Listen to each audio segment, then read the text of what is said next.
காட்டுல எல்லா விலங்குகளும் அதுக்கப்புறம் பறவைகளும் ரொம்பவே சந்தோஷமா சேர்ந்து வாழ்ந்துட்டு இருந்தது. ஆனா அந்த காட்டுல இருக்க யானை மட்டும் யாரு பேச்சும் கேட்காது. அதோட வாழ்க்கைய மட்டும்தான் அது வாழும். ஒரு நாள் 2 மான்கள் தண்ணி குடிக்கிறதுக்காக நதி கிட்ட போகுதுங்க. அவங்க 2 பேரும் நதியில தண்ணி குடிச்சிட்டு இருக்க நேரத்துல அவங்க பின்னாடில இருந்து ராமு யானை வந்து அவங்களுக்கு தெரியாம தள்ளிடுது. அதுக்கப்புறம் பாவம் அவங்க தண்ணில போய் விழுந்துடுறாங்க. காலங்காத்தால குளிக்க நல்லா இருக்குல்ல? ராமு யானை, நீ எப்பவுமே திருந்தவே மாட்டியா? இப்படி எல்லாம் பண்றதுல உனக்கு என்னதான் கிடைக்குது? எனக்கு சந்தோஷம் கிடைக்கும், உங்களுக்கு எல்லாம் அதை பத்தி தெரியவே தெரியாது.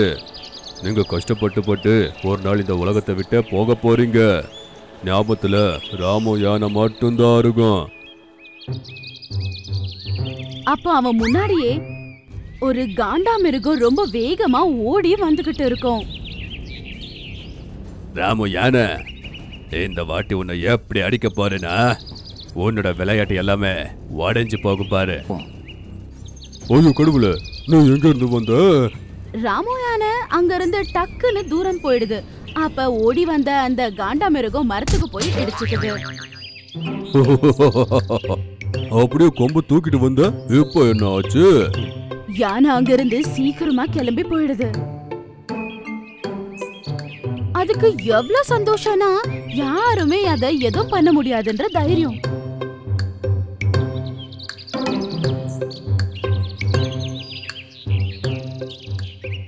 ரொம்ப தூரம் நடந்து போன பிறகு ஒரு மரத்து முன்னாடி அது நின்னுடுது. ஐயோ, என்னடா அது இப்படி மரம் இருக்கு? இதுல வெவ்வேறு வண்ணத்துல இலையெல்லாம் இருக்கு. அந்த மரத்துல கலர் கலரான இலைகள் இருந்தது. அது மட்டும் இல்லாம அந்த கலர்ஸ் கூட கீழே சொட்டிட்டு இருந்தது.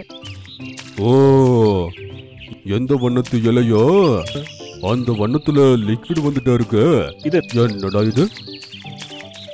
அப்ப அந்த யானை போய் அந்த மரத்து கீழே நிக்குது. அதுக்கப்புறம் அந்த கலர்ஸ் கூட அது மேல விழ ஆரம்பிக்குது. அட, எவ்வளவு சில்லுன்னு லிக்விட் எல்லாம் ஊத்திக்கிட்டா இருக்கு. ஐயோ, எனக்கு குளிருதா.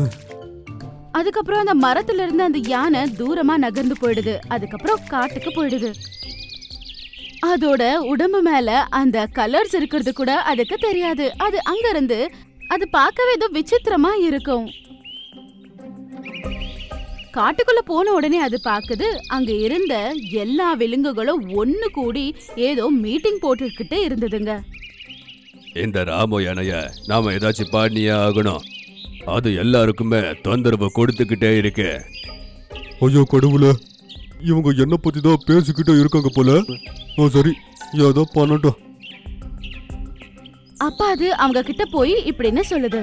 ஆமா, நீங்க சொல்றது எல்லாமே சரிதான். ஏதாச்சும் பண்ணியே ஆகணும். ஆனா உங்களால என்னத்தான் பண்ண முடியும்? அப்ப அங்க இருந்த எல்லா விலங்குகளும் அத ஏதோ விசித்திரமா மேல இருந்து கீழே பாத்துக்கிட்டு இருந்ததுங்க. அட, நீ யாருபா? உன்ன மாதிரி ஒரு விலங்க நாங்க பார்த்ததே இல்லையே. அத கேட்ட உடனே ராமுக்கு ஒண்ணுமே புரியல. என்கிட்ட அப்படி என்னதான் வித்தியாசம் வந்துச்சு? என்ன உங்களுக்கு தெரியவே மாட்டேங்குது. அப்புறம் அவன் அவனோட தும்பிக்கைய தூக்கி பாக்குறான். அப்பதான் புரியுது அவன் உடல் முழுவதும் கலர் இருக்கு அப்படின்னு. ஓஹோ, எப்பவும் என் உடம்புல வண்ணம் இருக்கா? அதனால நான் தானே உங்களுக்கு தெரியல. இத வச்சு நாம ஏதாச்சும் பண்ணி ஆகணும். என் பேரு பாகுபலி. நான் அமேசான் காட்டுல இருந்து வந்துன்னு இருக்கேன். என்ன மாதிரி ஒரு விலங்கு இந்த உலகத்திலேயே இல்ல. என்ன மாதிரி புத்திசாலி பலசாலி யாருமே இல்ல. அது கேட்ட உடனே மோட்டு சொல்றான், அடேங்கப்பா, இப்ப நம்ம காடு ரொம்ப பலசாலியான காடா மாறப்போகுது. ஏன்னா பாகுபலி நம்ம காட்டுல வாழ வந்திருக்கான். அது கேட்டு எல்லா விலங்குகளும் ரொம்ப சந்தோஷப்படுதுங்க. டான்ஸ் ஆட ஆரம்பிக்குதுங்க. நல்லா இருக்கு, ரொம்ப ரொம்ப நல்லா இருக்கு இது. அவங்க எல்லாம் அவ்வளவு சந்தோஷமா இருக்கிறத பார்த்து ராமு இவங்க எல்லாம் முட்டாளுங்க அப்படின்னு சொல்லி சிரிச்சுக்குது. நான் உங்களுடைய விருந்தாளி. நீங்க என்ன நல்லபடியா பார்த்துட்டீங்கன்னா நான் முழுசா இந்த காட்டிலேயே வாழ்ந்துருவேன். அது கேட்ட உடனே எல்லா விலங்குகளும் ரொம்ப சந்தோஷமா அதுக்கு சேவை பண்ண ஆரம்பிக்கிறாங்க. அது மட்டும் இல்லாம காட்டுல இருக்க எல்லா விலங்குகளுக்கும் அவங்க காட்டுக்கு ஒரு பாகுபலி வந்திருக்கு அப்படின்னு தெரிஞ்சிடுது. அப்ப எல்லாருமே அவனை பாக்குறதுக்காக நிறைய விதவிதமான சாப்பாடை கொண்டு வந்து பாப்பாங்க. ராமு யானையோட வாழ்க்கை ரொம்பவே சந்தோஷமா இருந்தது. அது மட்டும் இல்லாம எந்த வேலையும் செய்ய அவசியம் இல்ல. அதனால இருக்கிற இடத்துலயே ஏதாவது ஒரு பிளான் போட்டு எல்லா விலங்குகளையும் முட்டாளாக்கும். இப்படி இருக்கும் போது ராமோட வாழ்க்கையில கூட அது நினைச்சு பார்க்காத மாதிரி ஒரு விஷயம் நடக்குது. பாகுபலி பாகுபலி, உனக்கு ஒரு குட் நியூஸ் சொல்ல போறேன். அது கேட்டினா நீ ரொம்பவே சந்தோஷப்படுவ. சொல்லு, என்ன விஷயம் நீலு? பாகுபலியான நம்ம காட்டுக்கு வந்திருக்குன்னு கிரீன்லாண்ட்ல இருக்க எல்லா ஷேருங்களுக்கும் தெரிஞ்சிடுச்சான். அந்த காட்டை ஆழ்ந்துட்டு இருக்கிறது 3 ஷேர்கானுங்க. அவங்க உன்னை பார்க்க வராங்க. என்ன சொன்ன சிங்கம்? என்ன பார்க்கணுமா? பார்க்க மட்டும் இல்ல, அவங்க உன் கூட சண்டை போட வராங்க. அத கேட்டு ராமு ரொம்பவே பயந்து போயிருக்கான். என்கிட்ட சண்டை போடணுமா? ஏன் சண்டை போடுறதுக்கு வந்துட்டா இருக்காங்க? அட அவங்க தான் ரொம்பவே பலசாலின்னு நினைச்சிட்டு இருக்காங்க. இப்ப நீ அவங்கள தோக்கடிச்சு நீ தான் பலசாலின்னு எல்லாருக்கும் காட்டணும். அதனால அந்த 3 ஷேர்கானுங்களும் உன்னை தேடி வந்துகிட்டு இருக்கு. நீ யாருன்னு நீ காட்டி ஆகணும். உன்னோட பலம் என்னன்னு நீ காட்டணும். அவங்க கூட சண்டை போட்டு நீ அவங்கள கண்டிப்பா தோக்கடிக்கணும், சரியா? அதை கேட்டு எல்லாரும் ரொம்பவே சந்தோஷப்படுறாங்க. ராமு யானைக்கு ரொம்பவே பயம் வந்துடுது. எல்லா விலங்குகளும் ஜோரா கத்த ஆரம்பிக்கிறாங்க. பாகுபலி பாகுபலி பாகுபலி. அட எங்கடா பாகுபலி? நான் வேற யாரும் இல்ல, உங்க ராமு யானை. அது கேட்ட உடனே எல்லா விலங்குகளும் ரொம்ப ஆச்சரியப்படுதுங்க. நீ எப்படி ராமு யானையா இருக்க முடியும்? நீ பாகுபலி, நீதானே எல்லாத்தையும் சொன்ன.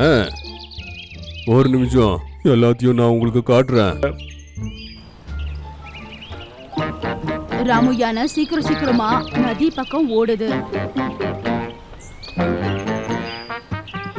அங்க இருக்க அந்த தண்ணிக்குள்ள குதிச்ச உடனே அதோட கலர்ஸ் எல்லாமே மாயமாயிடுது. இப்ப அவன் நார்மலா மாறி போயிட்டான். எல்லா விலங்குகளும் அவனை பார்த்து ரொம்பவே ஷாக் ஆகுதுங்க.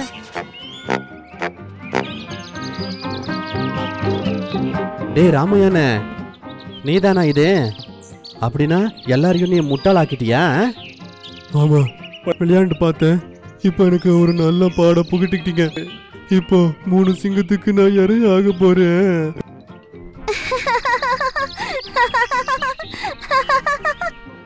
நீலு ரொம்ப ஜோரா சிரிக்க ஆரம்பிக்குது. அப்ப அவளை பார்த்து கேக்குறாங்க, என்னாச்சு நீலு? நம்ம காட்டுல பெரிய சண்டை நடக்க போகுது, நீ சிரிச்சுக்கிட்டே இருக்க. ஒன்னும் அவமானமாக போறது இல்ல. நம்ம ராமு யானை ஒரு கலர் செடி முன்னாடி போய் நின்னு கலர்ஸ் அதோட உடல் ஃபுல்லா நெறிஞ்சது. நான் அத பார்த்தேன். அப்ப நானு யோசிச்சுட்டு இருந்தேன், இதுக்கு எப்படியாவது புத்தி கத்து கொடுக்கணும் அப்படின்னு சொல்லி. என்ன பண்றதுன்னு யோசிச்சுட்டு இருந்த நேரத்துல அப்பதான் இந்த ஷேர்கான் நாடகத்தை ஆடலான்னு தோணுச்சு. அதே மாதிரி நானும் நடிச்சேன். என்ன? அத பார்த்து எல்லா விலங்குகளும் ரொம்ப கேவலமா சிரிக்க ஆரம்பிக்குதுங்க. அழகான பசங்களா, நாம பொய் சொல்லி அந்த நேரத்துக்கு வேணா தப்பிச்சுக்கலாம். ஆனா நம்ம சொன்ன அதே பொய் ஒரு நாள் நம்மளுக்கு பெரிய பிரச்சனையா மாறும்.